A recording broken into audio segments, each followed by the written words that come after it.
इस कार्यक्रम के पुण्यार्जक हैं एक बार लगेगा तो 7 पुश्तों तक चलेगा। वंडर सीमेंट, फर्क नजर आएगा। ओम नमः सिद्धेभ्यः। नमः श्री वर्धमानाय निर्धूत कलिलात्मने सालोकानां त्रिलोकानां यद विद्या दर्पणायते। अहिंसा परमो धर्म की, महावीर भगवान की। प्रातः स्मरणीय परम पूजाचार्य गुरुवर श्री विद्यासागर जी मुनि महाराज की जय।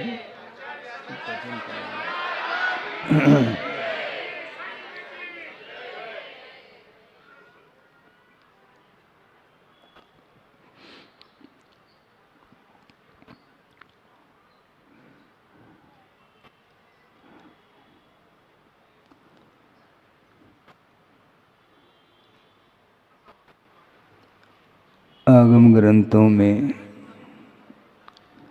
कर्म सिद्धांत ग्रंथों में ये विषय बहुत सूक्ष्मता के साथ वर्णन मिलता है कि पौद्गलिक, हाँ बिल्कुल ठीक है, पौद्गलिक जो वर्गणाएं हैं जिन्हें कर्म वर्गना बोलते हैं, अर्थात कर्म के रूप में परिणमन करने की क्षमता, सामर्थ्य उन वर्गनाओं में है। कर्म के रूप में परिणमन होने की योग्यता, उपादान उनके अंदर है, किंतु जब तक आत्मगत रागादिक भावों का निमित्त नहीं मिलता तब तक वो वर्गनाएं वर्गना के रूप में रहती हैं। आत्मा अथवा जीव असंख्यात प्रदेशी हैं और उस जीव के प्रत्येक प्रदेश पर अनंतानंत वर्गनाएं विद्यमान हैं। यह आस्था का विषय है। वह वर्गनाएं देखने में नहीं आती और वह वर्गनाएं कहीं बाहर से नहीं आती, किंतु प्रत्येक आत्म प्रदेश पर अनंतानंत वो वर्गनाएं हैं जो कर्म के रूप में परिणमन करने की योग्यता को लिए हुए हैं। किंतु जब तक रागादिक भावों का संबंध नहीं मिलेगा उनके लिए, तब तक वो वर्गनाएं किसी भी प्रकार से कर्म के रूप में परिणत नहीं हो सकती। यह सिद्धांत है। वह वर्गनाएं इतनी सूक्ष्म हैं, वज्र पटल से भी वो व्याघात को प्राप्त नहीं होती। इसके उपरांत भी वो वर्गनाएं परमाणु नहीं, स्कंद के रूप में है। तो परमाणु कितना सूक्ष्म होगा। प्रत्येक वर्गनाएं, कर्म वर्गनाएं जो कर्म के रूप में परिणत होती हैं, वे अनंत प्रदेशात्मक होती हैं, फिर भी आंखों के द्वारा दिखाई नहीं पड़ती। बहुत अच्छा प्रसंग गुरुदेव ने दिया था। वो गुरुदेव किसी भी वस्तु को देखते हैं तो देखने के दृष्टि से नहीं देखते, उस वस्तु के विषय में उनका चिंतन दौड़ता है। वर्तमान में शायद वह विषय देखने को किसी को भी नहीं मिल सकता मेरे ख्याल से, क्योंकि आधुनिकता है। प्रत्येक घर सीमेंटेड है, आरसीसी वर्क से बिल्डिंग बने हुए हैं, किंतु पुराना जो कल्चर था उसको सामने रखा जा रहा है। तो गुरुदेव ने रखा था कि मकान जो होते थे पहले के, वे मिट्टी के कच्चे मकान जिसको बोलते हैं, अथवा पत्थर से दीवार उठाते हैं और छत टीन का रहता है, अथवा कवेलो जिसको बोलते हैं। तो अब सोचो विचार करो, ऊपर टीन है छाया के लिए और उस टीन में छोटे छोटे छेद हैं। उन छेद के माध्यम से सूर्य की रोशनी उस मकान में आती है और उस रोशनी की ओर दृष्टिपात करते हैं तो धूली के कण नजर आते हैं। वह वैसे देखने में नहीं आएंगे, आसमान में धूली के कण उड़ रहे होते हैं, इसके उपरांत भी उस रोशनी के माध्यम से देखने में वो आते हैं। कितने सूक्ष्म है वो, उससे भी सूक्ष्म वर्गणाएं होती हैं जो आत्म प्रदेश पर विद्यमान हैं और रागादिक भावों के माध्यम से उनका परिणमन आत्मा के साथ संबंध को प्राप्त हो जाता है। सोचो विचार करो, परिणमन करने की योग्यता उनमें है किंतु बिना निमित्त के कोई कार्य नहीं होता। रागादिक भावों का संबंध जब जुड़ जाता है वो सारी वर्गणाएं कर्म के रूप में परिणत होकर के आत्मा के साथ संबंध को प्राप्त होते हैं। और रही बात रागादिक भावों का होना कर्म के उदय के बिना नहीं, किंतु कर्म के उदय में रागादिक भाव उत्पन्न हो यह अनिवार्य नहीं। जब कभी भी रागादिक भाव उत्पन्न होते हैं उस समय किसी न किसी कर्म का उदय अपेक्षित होता है, लेकिन कर्म के उदय से नियामक रूप से रागादिक भाव उत्पन्न हो अनिवार्य नहीं, क्योंकि जीव स्वतंत्र है। आप राग करना चाहो तो स्वतंत्र, नहीं करना चाहो तो स्वतंत्र। तो आप क्या करना चाहो बोलो? महाराज कर्म का उदय पुनः रट रहे हैं आप। कर्म का उदय तो रहेगा किंतु रागादिक भाव उत्पन्न हो अनिवार्य नहीं है। और नए सिरे से जो कर्म का बंध होता है वह रागादिक भावों के कारण होता है। महाराज पूर्वबद्ध कर्म का उदय है, हम क्या करें? उदय से मत डरो, गुरुदेव का कहना है। पंक्ति में आपके सामने रख रहा हूँ।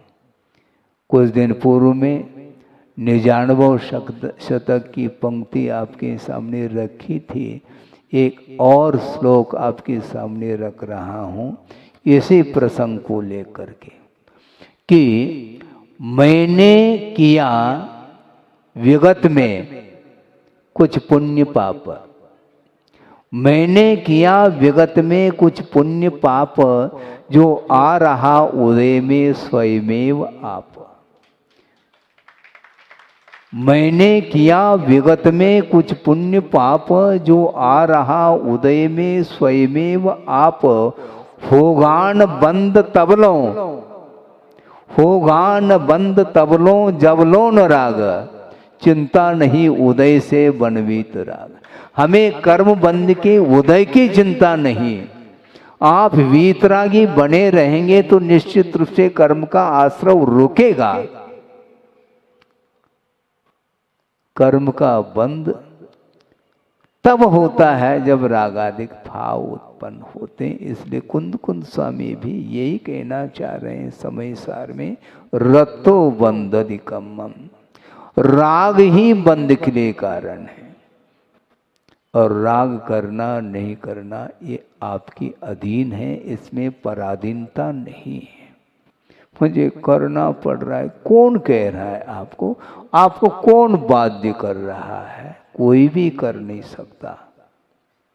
बिना राग के किसी भी वस्तु को उठाने का परिणाम हो ही नहीं सकता, ये क्लियर है। ये जो भी चुनाव होता है चयन जिसको बोलते हैं वह बिना राग के संभव नहीं। एक तो ग्रहण भाव भी राग के बिना नहीं, और उसमें भी जो चयन है वह बिना राग के संभव नहीं है। संसारी प्राणी बेचैन है इसलिए चयन करता है। थाली आपके सामने है, विभिन्न प्रकार के खाद्य वस्तु उसमें रखे गए, परोस दिए हैं।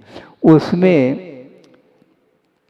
रसगुल्ला भी है और बाजरे की रोटी भी है, पूड़ी भी है, अन्य वस्तु हैं। आप चुनते क्यों हो? आपको भूख मिटाना है क्या कुछ और करना है? ये हाथ के लिए संकेत दिया किसने? मन ने संकेत किया कि इसको उठा ले, इसको नहीं।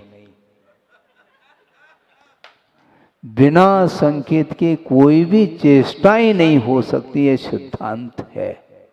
आप उसको स्वीकारो तो ठीक है, नहीं स्वीकारो तो ठीक है। सिद्धांत कभी भी परिवर्तित नहीं होता। जितने भी पंचेंद्र के विषय हैं वे सारे सारे विषय मन के लिए इष्ट भी और अनिष्ट भी। किंतु वस्तुतः देखा जाए, स्वरूप की दृष्टि से हम विचार करते हैं तो कोई भी पदार्थ न इष्ट है न अनिष्ट है, अपनी मन की परिकल्पना है।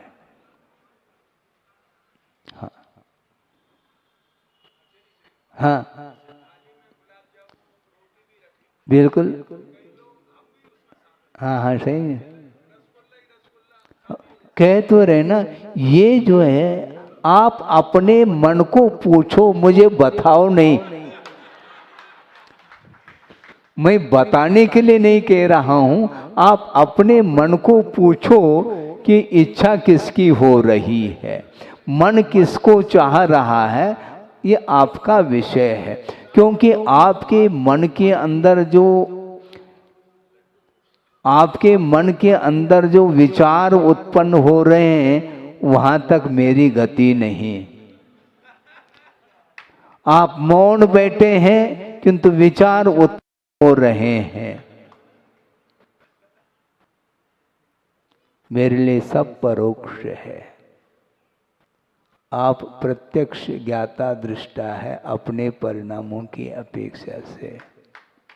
आप सोचिएगा, बहुत कठिन है। सत्य को प्रकट करना बहुत कठिन है। आपके अंदर जो भी विचार उत्पन्न होते हैं, क्या यथाजात हो करके गुरु के सामने कह सकते हैं आप? नहीं कह पाएंगे आप, क्योंकि पाप छिपा हुआ रहता है। पाप को कोई भी उजागर नहीं करना चाहता है, किंतु कितने भी छिपाओ, किंतु भगवान से छिपा नहीं सकोगे, ध्यान रखो। भगवान त्रिकालदर्शी हैं। प्रत्येक जीव के अंदर जो भाव उत्पन्न हो रहे हैं या होंगे, वो भी ज्ञान के विषय बन चुके हैं। उनको छुपा नहीं पाओगे आप। हाँ, आप बिल्कुल एयर कंडीशन में बिल्कुल रहो, बाहर की रोशनी तक नहीं आ पा रही, बिल्कुल ठीक है, लेकिन आपके भाव उनके ज्ञान के विषय बन रहे हैं, बन चुके हैं। तो ग्रहण का भाव, उसमें भी जो चुनाव जो है, ये चयन क्यों है? इष्टानिष्ट की परिकल्पना संसारी प्राणी प्रतिपल करता ही रहता है। राग से कभी भी तृप्ति नहीं होती। सब सुन रहे हैं, प्रतिदिन किसी न किसी प्रसंग को लेकर के विषय रखा जाता है। इसके बाद भी प्रवचन समाप्त होने के उपरांत क्या राग के लिए विराम लग सकता है? बोलो। नहीं लग सकता। कोई बाधा नहीं, लेकिन परसेंटेज में कम करने का संकल्प ले सकते हैं। पूर्ण रूप से राग का अभाव यदि मान लो करने की आपके अंदर क्षमता नहीं है, तो कम से कम अनुपात से कम करने का पुरुषार्थ करिएगा। उसके बिना हम संसार से ऊपर 1 इंच भी ऊपर नहीं उठ पाएंगे, ये तय है। कषायों के भेद किए हैं, क्रोध, मान, माया, लोभ, और उसके भी वैरायटी है। अनंतानुबंधी क्रोध, मान, माया, लोभ अलग है, अप्रत्याख्यानावरणी अलग है, प्रत्याख्यानावरणी और संज्वलन अलग है। सोचो अनंतानुबंधी का अर्थ क्या है? अनंत संसार के लिए कारणभूत मिथ्यात्व है, क्योंकि पूजपा स्वामी ने बिल्कुल स्पष्ट शब्दों में कहा है सर्वार्थ सिद्धि में, मिथ्यात्व किसको बोलते? मिथ्यात्वम अनंतम, अनंत संसार कारणत्वात्, अनंत संसार का कारण होने के कारण मिथ्यात्व को अनंत कहा। और उसको बांधने वाली जो प्रकृति है वह अनंतानुबंधी क्रोध, मान, माया, लोभ है। मिथ्यात्व प्रकृति अपने आप बंधती नहीं, उसको बांधने वाली प्रकृति अनंतानुबंधी है, जिसको बोलते हैं अनंत आशा। सोचो कम से कम अनंत आशा से तो ऊपर उठना चाहिए। और जो सम्यक दृष्टि है, जिसके अंदर अनंतानुबंधी का क्षय, क्षोभशम अथवा उपशम हो जाता है, तो चतुर्थ गुणस्थानवर्ती वह सम्यक दृष्टि माना जाता है। आप सभी सम्यक दृष्टि में मुक्त कंठ से कह सकता हूँ। इसलिए कह सकता हूँ, चरणानियों की पद्धति से सम्यक दृष्टि की पहचान होती है, किंतु करणानियों की दृष्टि से कौन सम्यक दृष्टि, कौन मिथ्या दृष्टि, इसका अनुमान नहीं लगाया जा सकता, क्योंकि वह सूक्ष्म विषय है। कर्मों का क्षय, क्षोभशम, उपशम हुआ क्या नहीं हुआ, ये दिव्य ज्ञान का विषय है। छद्मस्त अवस्था में परोक्ष ज्ञान के माध्यम से कहा नहीं जा सकता, किंतु जो व्यक्ति ग्रहित मिथ्यात्व से बचा हुआ है वह सम्यक दृष्टि है। क्योंकि सच्चे देव गुरु शास्त्र के प्रति जिसका श्रद्धान, गाढ़ श्रद्धान बन चुका है, वह कभी भी सरागी देवी देवताओं की उपासना नहीं करता। इस अपेक्षा से सभा में जितने भी व्यक्ति बैठे हैं वह सारे सम्यक दृष्टि है, लेकिन सभा के बाहर जो है उनको मिथ्या दृष्टि नहीं कह रहा हूं, ये ध्यान रखो। हाँ, बहुत जल्दी आप शब्द पकड़ लेते हो। हाँ, मैं अलर्ट हूँ। यहाँ पर उपस्थिति की अपेक्षा से कहा जा रहा है, इसलिए सब सम्यक दृष्टि से स्पष्ट है। अनंत आशा को आप लोगों ने रोका है और रोकना चाहिए। राग समाप्त नहीं हो सकता, यह अलग है, किंतु पुरुषार्थ करना चाहो तो उसमें भी आप उत्तीर्ण हो सकते हैं। लेकिन संस्कार है अनादिकालीन, एक साथ उससे ऊपर नहीं भी उठता हो, किंतु उसको कम करने का पुरुषार्थ तो करना चाहिए। बड़ा विचित्र सिद्धांत है, किंतु वह यथार्थ है। वह ये है, आत्मानुशासनकार गुणभद्र स्वामी हुए हैं। उन्होंने आत्मानुशासन में एक प्रसंग दिया है आशा को लेकर के। आशा गर्तः प्रतिप्राणी यस्मिन विश्व मनूपमम कहा। मतलब क्या हुआ महाराज? आशा रूपी गर्त अर्थात खाई। कितने जीव हैं? अनंतानंत जीव हैं, और प्रत्येक जीव के भीतर आशा रूपी जो खाई, इतनी विशाल खाई है, जिसके अंदर 3 लोक की संपदा, तीन लोक के पदार्थ भी उसमें हम डाल दें तो वह सारे सारे पदार्थ परमाणु के समान प्रतीति में आते हैं। इतनी विशाल खाई है। कौन सी? आशा रूपी खाई। अणु के समान कितनी वो खाई बड़ी होगी। और प्रत्येक जीव के अंदर आशा रूपी खाई विद्यमान है। तो ऐसी स्थिति में किसको कितना हिस्से में आएगा, विचार करो आप। आशागर्त प्रति प्राणी यस्मिन् विश्व मनुपमम कस्य किम कियत आयाति वृथा वो विशेषता। तुम्हारी ये विषयों की जो इच्छा है, आशा है, व्यर्थ है ये, क्योंकि इस प्रकार की आशा करने से उसकी पूर्ति संभव ही नहीं है। इसलिए सम्यक दृष्टि अपनी आशा को समेट लेता है। अनंत आशा को एक तक ला करके जिसने रख लिया, बहुत बड़ा काम कर दिया। क्योंकि अनंतानबंदी जो अनंत की आशा का वह प्रतीक है, उसको जिसने समाप्त कर लिया, वह सागर समाप्त हो गया, चुल्लू भर पानी बचा है, ये ध्यान रखो। लेकिन ये ध्यान रखना बहुत रिस्क है, क्योंकि क्षायिक सम्यक दर्शन नहीं होने के कारण जो प्राप्त किया हुआ सम्यक दर्शन भी किसी भी निमित्त को लेकर के वह समाप्त हो सकता है। इसलिए आचार्य कहते हैं सावधान रहो। प्रतिदिन उपदेश सुनने को मिलेगा, मिलता रहेगा। आप स्वयं स्वाध्याय भी करते हैं, करें, किंतु करने के उपरांत भी अपने आप को संयत बनाने की आवश्यकता है।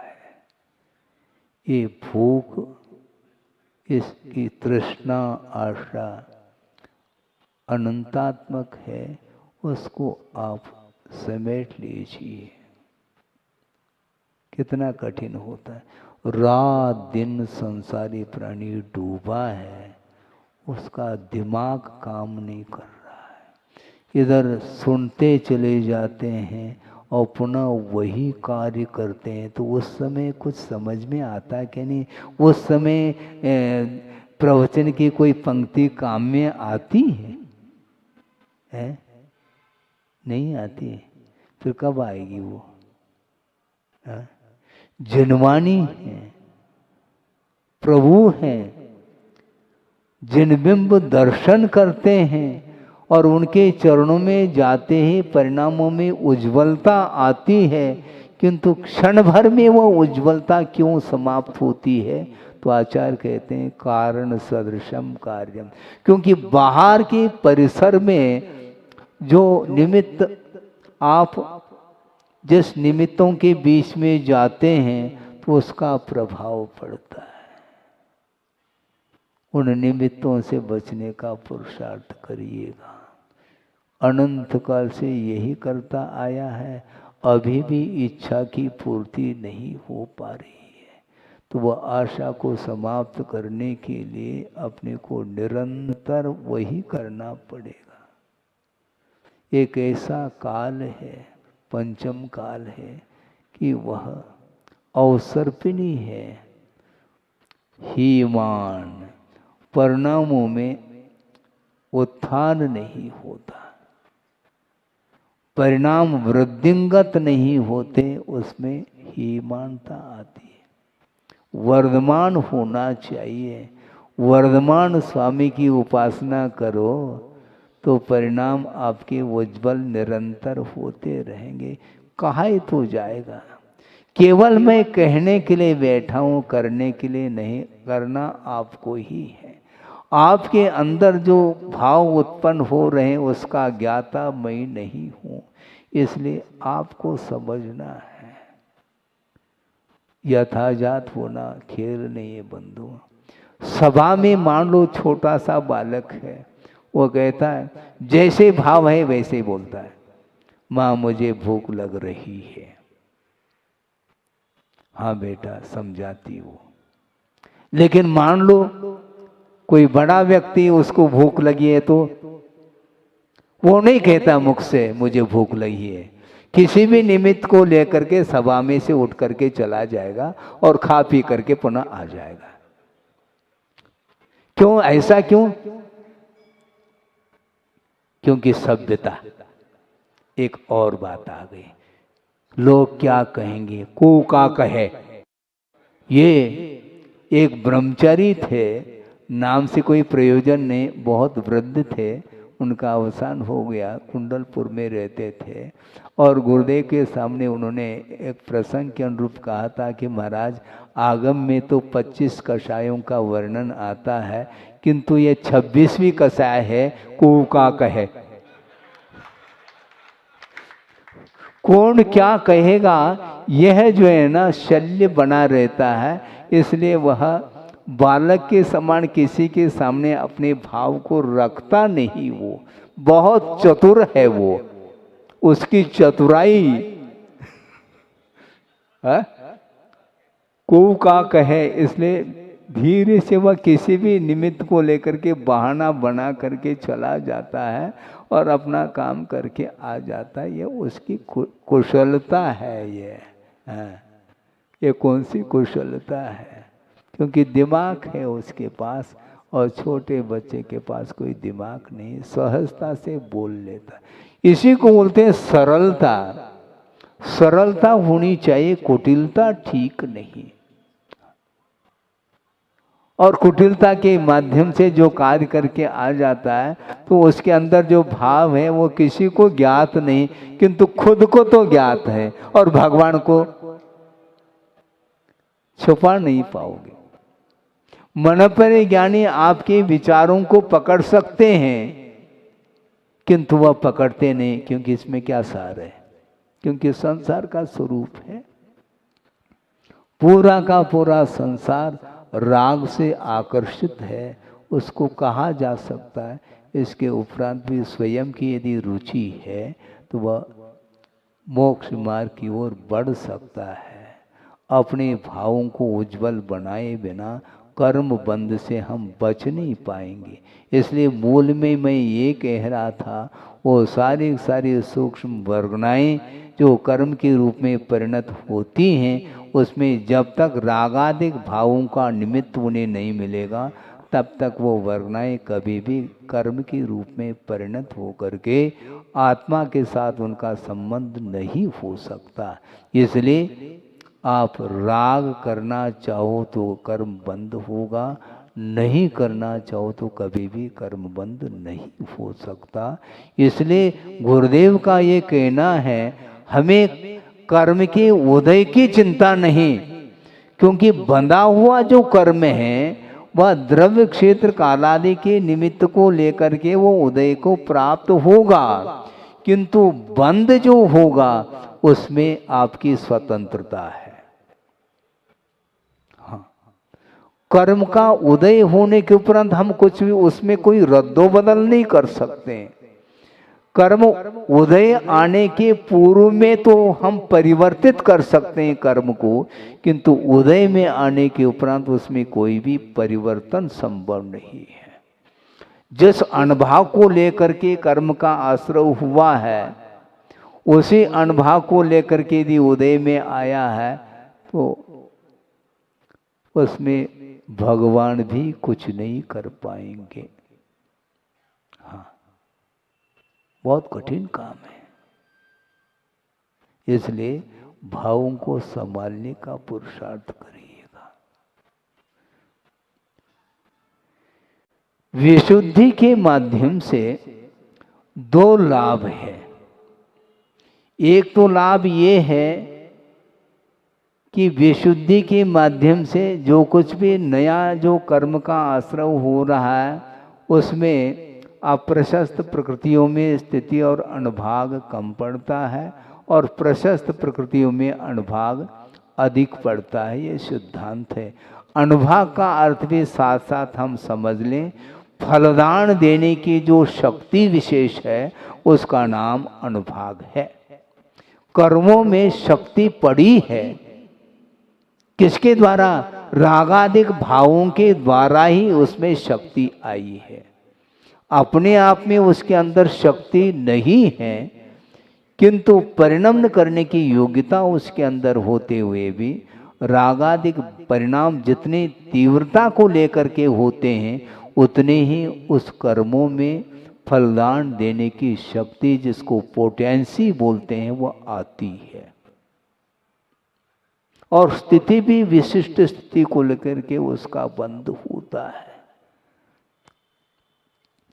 इसलिए कर्म का उदय है महाराज, कर्म का उदय है। मैं मानता हूँ बिना कर्म के उदय के रागादिक भाव नहीं होता, किंतु रागादिक भाव होने के लिए अनिवार्यता नहीं है। यदि अनिवार्य मानेंगे तो कभी भी पुरुषार्थ हम नहीं कर पाएंगे। हाँ, पुरुषार्थ ही नहीं कर पाएंगे हम। सब कुछ होना है। और कुछ लोगों की धारणा है भगवान ने देखा है महाराज, ये हो के रहेगा। भगवान ने क्या देखा मुझे बताओ? भगवान ने सब देखा है, लेकिन भगवान ने ये भी कहा है कि कार्य जो होता है वह कारण सदृशम कार्यम, कारण के अनुरूप कार्य होता। आपके परिणाम के अनुरूप कर्म का बंध होगा, न कि उनके जानने से बंध होगा। उन्होंने क्या नहीं जाना, सब कुछ जान लिया है, किंतु आपके परिणाम के ऊपर ही कर्म सिद्धांत टिका हुआ है, ये उन्होंने ही कहा है। सब कुछ निश्चित है, फिर उपदेश देने की आवश्यकता क्यों पड़ी? उपदेश देने से बहुत कुछ टल जाता है। पुरुषार्थ के माध्यम से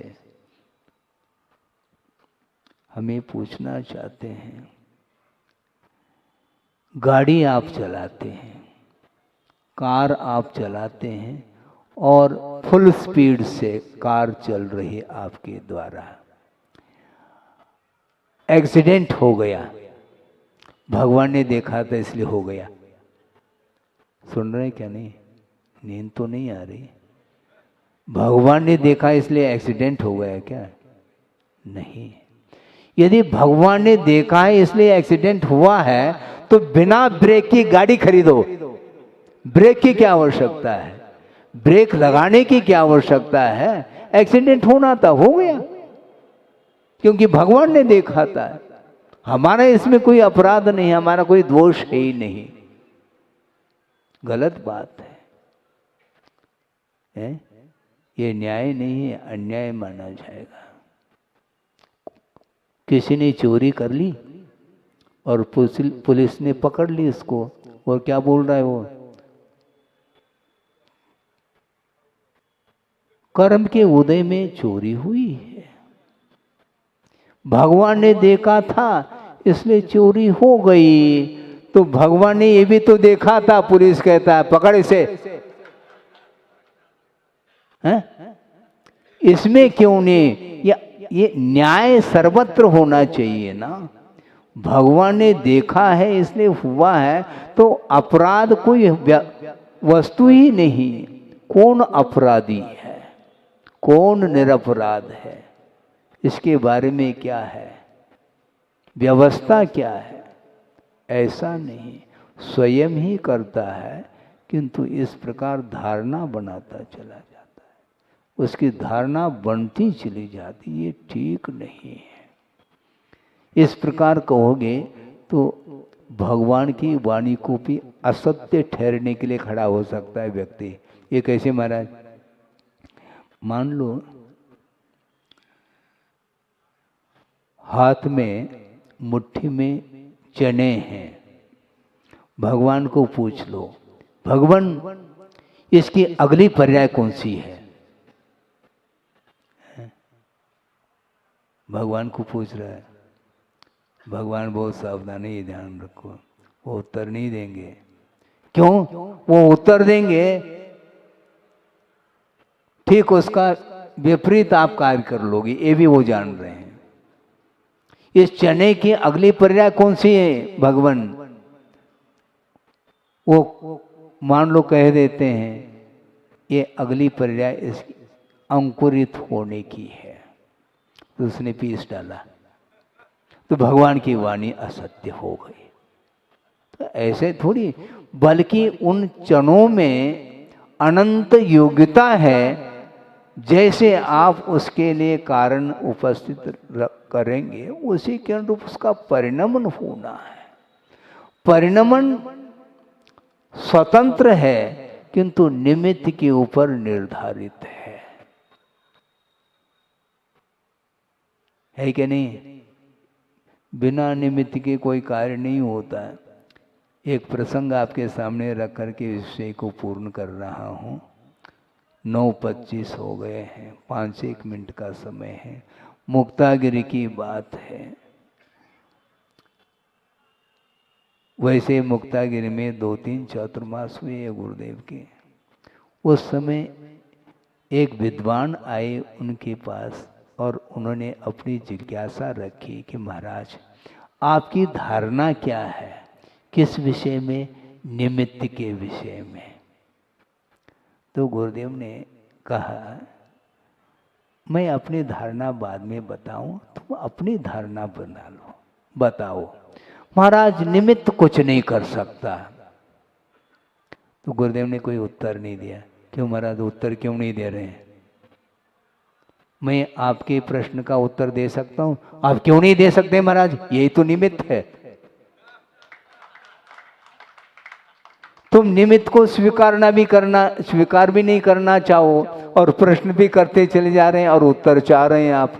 तो आपके प्रश्न का उत्तर देने में मैं निमित्त हूं क्या? नहीं महाराज, बात समझ में आ गई है। बिना सोच विचार किए बोलते चले जाते हैं, ऐसा नहीं है। प्रत्येक द्रव्य का जो परिणमन है वो उपादान की दृष्टि से स्वतः परिणमशील है, किंतु बिना निमित्त के उसका परिणमन संभव नहीं। इसलिए ये कहा था अभी, जो सूक्ष्म वर्गनाएं, कर्म वर्गनाएं, वो कर्म के रूप में तब परिणत हो सकती हैं जब जीव के रागादिक भावों का निमित्त मिल जाता है। तो यदि हम रागादिक भाव नहीं करेंगे, 3 काल में भी वो वर्गनाएं कर्म के रूप में परिणत नहीं हो सकती है। इसलिए पुरुषार्थ करिएगा। अपने परिणाम जो मलिन होते चले जा रहे हैं, जो कालुष परिणामों को धोने का पुरुषार्थ करेंगे, तो निश्चित रूप से नए सिरे से जो कर्म का बंध या आता उसमें कमी आ सकती है। कषाय बहुत भयानक रूप ले लेता है, तीव्रता जिसको बोलते हैं। प्रथमान युग पढ़ा आपने? जिनने पढ़ा, जिन्हें ज्ञात है उनके लिए नहीं, जिनको ज्ञात नहीं उनके सामने विषय रख रहा हूं। श्रेणी का उदाहरण इसमें कि क्रूरता दूर हो गई और परिक्रमा दे करके बैठ गए। किसके चरणों में? यशोधर मुनि महाराज के चरणों में। इसके उपरांत भी अभी भी संतोष नहीं और एक सर्प को मार करके यशोधर मुनि महाराज के गले में डाल देता है और जा करके बोल दिया अपने रानी को, चलना रानी। तो वो सुन करके बहुत विह्वल हो गई, वो दौड़ती दौड़ती आ गई। वो श्रेणी कह रहा है वहां पर नहीं मिलेंगे वो बाबा, भाग गए होंगे, वो नहीं भाग सकते, वह श्रमण है। वह श्रमण ने श्रमण शिरोमणि है, वो भाग नहीं सकते। जाकर के देखा तो भयानक उपसर्ग हुआ है, गले में सर्प डाल दिया गया है और चींटियां लगी हुई हैं। और इसके उपरांत भी आंख खोल करके देखा नहीं किसने उपसर्ग किया। और दोनों आ गए, श्रेणिक भी और रानी चेलना भी, दोनों आए हैं, खड़े हुए हैं। और चेलना ने बड़े दया के साथ, करुणा के साथ, आस्था के साथ, समर्पण भाव के साथ उस उपसर्ग को दूर किया अपनी कुशलता से। और उपसर्ग दूर करने के उपरांत जब ध्यान से निवृत्त होते हैं यशोधर मुनि महाराज, तो दोनों ने नमोस्तु कहा तो धर्म वृद्धिर अस्तु दोनों के लिए आशीर्वाद दिया। ऐसा नहीं चेलना रानी के लिए 2 हाथ से दिया हो और श्रेणी के लिए मुख मोड़ लिया हो, ऐसा नहीं। इसको बोलते हैं भयंकर उपसर्ग होने के उपरांत भी वो चिंतन कर रहे हैं अपने अज्ञान दशा में किया हुआ जो कर्म है वो उदय में आया है। ये शत्रु न शत्रु हैं श्रेणिक, न मित्र हैं। यदि कोई शत्रु हैं तो अपने पापमय परिणाम हैं, यदि मित्र है तो वह वीतराग धर्म है।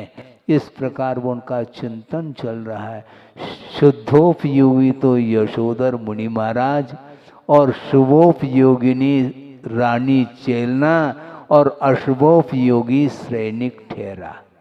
सोचो, शुद्धोपयोग, शुभोपयोग और अशुभोपयोग की चर्चा समयसार ग्रंथ में सुनने को आपको मिलेगी चर्चा।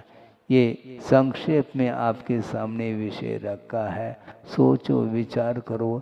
हमेशा सम्यक दृष्टि, वृत्ति, श्रावक अथवा श्रवण कभी भी दूसरे को शत्रु के रूप में स्वीकार नहीं करते, किंतु किया हुआ अपना अज्ञान दशा में किया हुआ कर्म का उदय है, उसका परिपाक है। इस प्रकार समझ करके वह विपाक विजय धर्म ध्यान में लीन होते हैं। किंतु अज्ञान दशा में संसारी प्राणी कृत्य करता है और उस कृत्य का फल भोगने के लिए वह अधोगति का पात्र बनता है। तीव्र संक्लेश परिणाम के द्वारा 33 सागर की आयु का बंद किया था श्रेणिक ने। फिर बाद में पश्चाताप आ गया। ये शब्द भी बता रहा है आपको, पश्चाताप। पहले संताप नहीं होता, करने के बाद पश्चाताप होता है। हाथ जोड़ता है, भगवान हमने बहुत बड़ा अनर्थ किया, नहीं किया होता तो अच्छा था, लेकिन करने में आ गया, अब क्या करूं। पश्चाताप रूपी अग्नि में झुलस रहा है, किंतु परिणाम हमेशा एक से नहीं होते और उसके परिणाम अब परिवर्तित हुए हैं। और इतना परिणामों में परिवर्तन आया है, वह मिथ्यात्व के साथ नरकायु का बंद किया था और अब सम्यक दर्शन प्राप्त कर लिया। और सम्यक दर्शन के साथ साथ वो सम्यक दर्शन को क्षायिक भी बना लिया तीर्थंकर के पाद मूल में। और तीर्थंकर प्रकृति का बंद भी किया उसने, ये ध्यान रखो। महाराज ये क्या हो रहा है? वो कुछ नहीं रहा, परिणाम के द्वारा ऐसा ही होता है। 33 सागर की आयु को जिसने बांधा था, बाद में सम्यक दर्शन के फल स्वरूप और उसको क्षय के रूप में परिवर्तित करने के फल स्वरूप वह 33 सागर की आयु अपकर्षण हो जाता है। वह घटती घटती घटती आयु कहाँ तक रह जाती है? 84,000 वर्ष मात्र रह जाता है। पहले नरक में, पृथ्वी में वह गया है। ये अपनी आलोचना, अपनी निंदा, अपनी गर्हा करने से इतना लाभ हो जाता है। तो इसका अर्थ ये थोड़ी महाराज हम पहला कर लेंगे अहित दूसरे का, फिर हम भी श्रेणिक जैसे हाथ जोड़ लेंगे। ध्यान रखो, जानबूझ करके मत करो, पहले से अलर्ट रहो, जिसके कारण बाद में पश्चाताप न करना पड़े। और षोडश कारण भावना के द्वारा तीर्थंकर प्रकृति का भी बंद कर लिया और प्रथम पृथ्वी में वह पहुँचे हैं। क्योंकि अपकर्षण अलग वस्तु, किंतु आयु कर्म का कभी भी संक्रमण अर्थात परिवर्तन संभव नहीं है। और वो अभी कहाँ पर विद्यमान है? प्रथम पृथ्वी में है। और वहाँ से निकल करके चतुर्थ काल में महापद्म नाम की तीर्थंकर होंगे, मोक्ष मार्ग के नेता बनेंगे।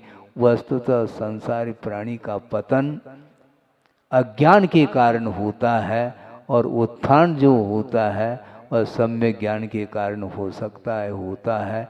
इसलिए शास्त्र स्वाध्याय करने से, उपदेश आदि सुनने से हमें वस्तु तत्व का स्वरूप ज्ञात होता है। उसके माध्यम से अपने आप के जीवन को उन्नति की ओर ले जाने के लिए अवसर प्राप्त हो सकता है। हो इस पवित्र भावना के साथ अहिंसा परमो धर्म की। ओम नमः सिद्धेभ्यः, ओम नमः सिद्धेभ्यः। मंगलम भगवान वेरो, मंगलम गौतमो वणे, मंगलम कुंदकुंदादो जैन धर्मोस्तु मंगलम। सर्वमंगल मांगल्यम सर्वकल्याणकारकम, प्रधानम सर्वधर्माणां जैनम जयतु शासनम। अहिंसा परमो धर्म की। काल एक ऐसा तत्व है जो कभी रुकता नहीं है।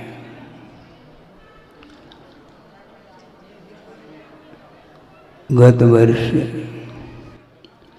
जबलपुर को वर्षा योग मिला था और वर्षा योग निष्ठापन के पश्चात धीरे धीरे विहार करते हुए मुक्तागिरी की ओर यात्रा हो गई और सिद्ध क्षेत्र की वंदना करके वहाँ से पुनः विहार करते हुए नागपुर आना हुआ और ग्रीष्मकालीन समय वहाँ पर स्वाध्याय आदि के द्वारा व्यतीत किया और पुनः विहार करता हुआ पूरा संघ यहाँ पर आया है। इटारसी बैतूल जब आना हुआ उस समय सुनने में आया था कि बैतूल से डायरेक्ट भी कोई रास्ता था, कोई मार्ग था, लेकिन बीच में इटारसी वाले अपने भावों को लेकर के आए और यहाँ पर आर्यिका संघ था और उन्होंने भी अपने तरफ से भावना प्रेषित की थी।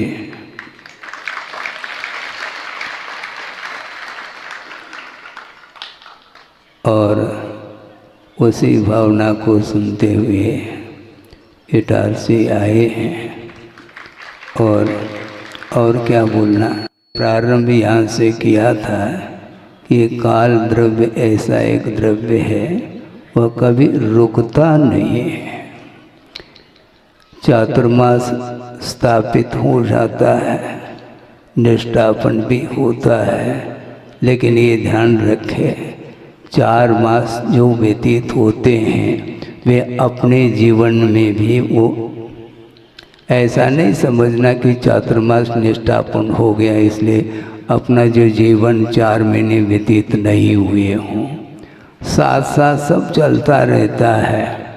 इसलिए जीवन मिला है साधना करने के लिए, धर्म ध्यान करने के लिए जीवन मिला है। और इस विषम पंचम कलिकाल में जो गुरुदेव ने साधना की है वह अनूठी साधना है और उस प्रकार की साधना न भूतो न भविष्यति वाली बात है। भीड़ एकत्रित होती है और भीड़ चली भी जाती है, किंतु गुरुदेव ने ये कहा था भीड़ में रहते हुए भी नीड़ को भूलना नहीं चाहिए। नीड़ का अर्थ क्या होता है? समझ में आता है?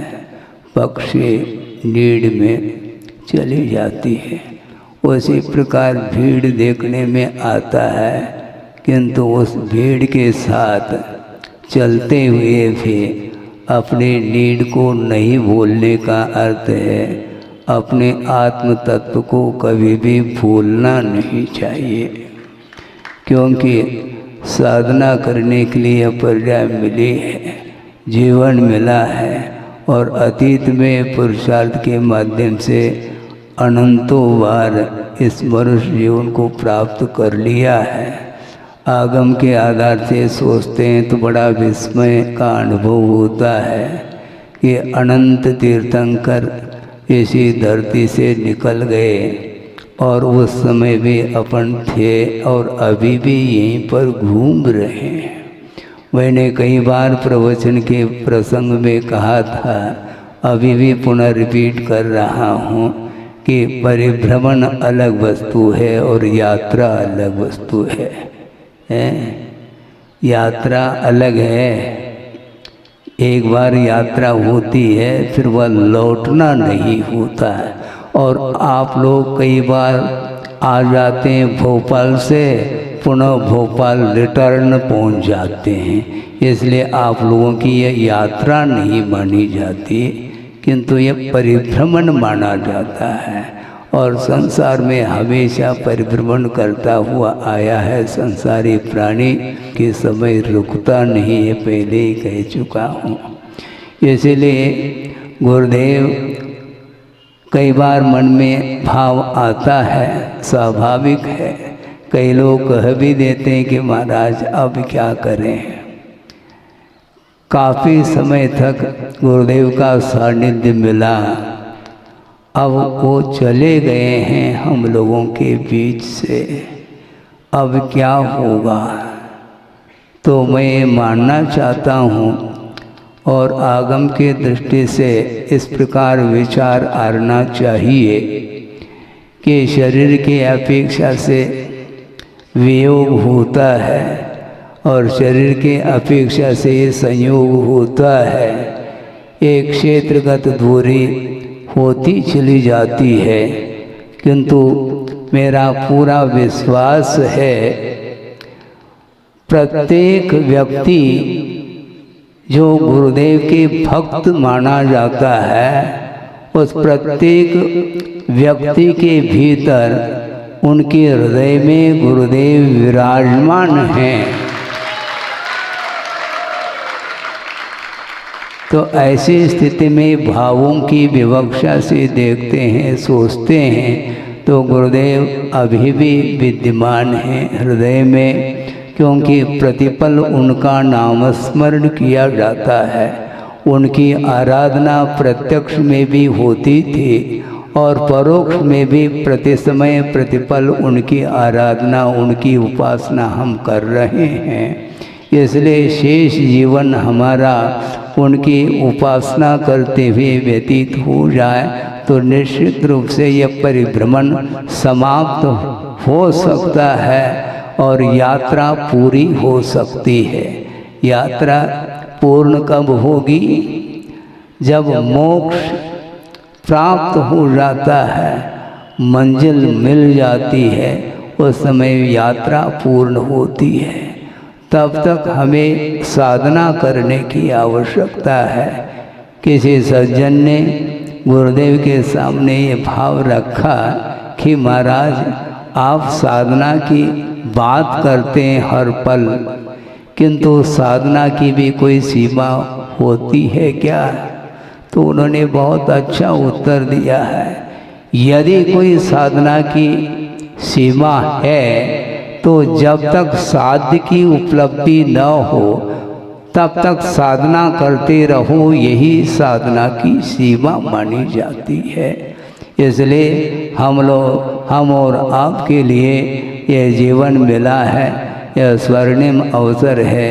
देव गुरु शास्त्र की आराधना करते हुए प्रतिपल हमारा समय गुजरता चला जाए तो निश्चित रूप से संसार का अंत किया जा सकता है। संसार का अंत करने वाला व्यक्ति हमेशा देव शास्त्र गुरु का आलम्बन लेकर के चलता है और अपनी क्षमता के अनुरूप, अपने सामर्थ्य के अनुरूप वह साधना करता है। आप लोग श्रावक हैं, मैं मानता हूँ। किसी सज्जन ने कहा कि महाराज आप प्रतिदिन मंच पर आत्मा की चर्चा करते हैं, तत्व चर्चा करते हैं, श्रवण की बात करते हैं, हमारी भी कोई बात आपको समझ में नहीं आती है क्या? हमारी भी तो कुछ चर्चा किया करो। भैया आपकी चर्चा क्यों नहीं करूं? आप ये ना समझें आप धरती पर बैठे हैं। आप धरती पर बैठे तो हैं, किंतु लक्ष्य आपका वही है जो श्रवण का है। समझ में आ रहा है आप लोगों को? आप लोगों का भी वही एम अर्थात लक्ष्य है कि प्रत्येक संसारी प्राणी मोक्ष प्राप्त करना चाहता है। इस लक्ष्य को लेकर के अपनी क्षमता के अनुरूप वह प्रभु की आराधना और अर्चना करता है। उसी प्रकार हम भी श्रमण लोग भी भगवान की, प्रभु की और गुरु की आराधना करते हैं। आराधना करने के लिए क्षण बहुत अल्प मिलते हैं, क्योंकि वह दुर्लभ वस्तु है। सागरोपम आयु नहीं है। मनुष्य जीवन में कितना समय मिलता है? अधिकतम 60, 70, 80, बस हो गया। यही जीवन है, अंत हो जाता है। क्योंकि सागरोपम आयु तक संसारी प्राणी ऊपर विलासता के साथ समय गुजारता है। उसके उपरांत उसके परिणाम किस रूप में रहते हैं वही उसका मालिक होता है। इसलिए अपने परिणामों को पवित्र बनाने के लिए जो सांसारिक विषय सामग्री है उसके प्रति जो आसक्ति है, जो अटैचमेंट है, उसको परसेंटेज के रूप में कम करते रहेंगे तो निश्चित रूप से मोह का जो प्रभाव है, जो अनादिकालीन आत्मा के ऊपर पड़ा हुआ है, उसका प्रभाव धीरे धीरे धीरे कम होता चला जाएगा। और जब उसकी क्षमता समाप्त होगी तो निश्चित रूप से आत्मा की जीत होगी। किंतु अभी तक मोह जीत रहा है आत्मा को और आत्मा पराजित होती चली जा रही है। ऐसी घड़ी भी आएगी, निरंतर पुरुषार्थ करने से आत्मा विजित होगी और अनंत काल के लिए वह मोह पराजित होगा। इस प्रकार मोह को पराजित करना है। किसी व्यक्ति विशेष से लड़ने भिड़ने से कोई उसमें सार नज़र नहीं आता है। संक्षेप में इतना ही कहना चाहता हूँ। और गुरुदेव ने भी यही कहा है, हमें किसी से संघर्ष नहीं करना किंतु कर्म से संघर्ष करना है। ये सारे अनंत शक्ति के धार जो सिद्ध परमेष्टि हुए हैं वह किसी व्यक्ति विशेष से उन्होंने कोई संघर्ष नहीं अपनाया, किंतु अपने पाप में जो परिणाम हैं वे हमारे लिए शत्रु हैं और वीतराग जो धर्म है वो ही हमारे लिए बंधु हैं। इस प्रकार संक्षेप में आगम में वर्णन मिलता है। इसलिए आगम के आधार से हम अपने आत्मा के विकास के बारे में कुछ सोचते हैं तो निश्चित रूप से वह आत्म तत्व शरीर से पृथक हो सकता है और स्वतंत्रता का अनुभव करते हुए अनंत काल के लिए वह शरीरातीत सुख का अनुभव कर सकता है। इसी प्रकार प्रत्येक व्यक्ति के जीवन में वह इंद्रियातीत सुख का अनुभव हो, इस पवित्र भावना के साथ अहिंसा परमो धर्म की जय। इस कार्यक्रम के पुण्यार्जक थे घर की लंबी इनिंग चाहिए, वंडर सीमेंट लगाइए। वंडर सीमेंट, फर्क नजर आएगा। सपने तब सच होते हैं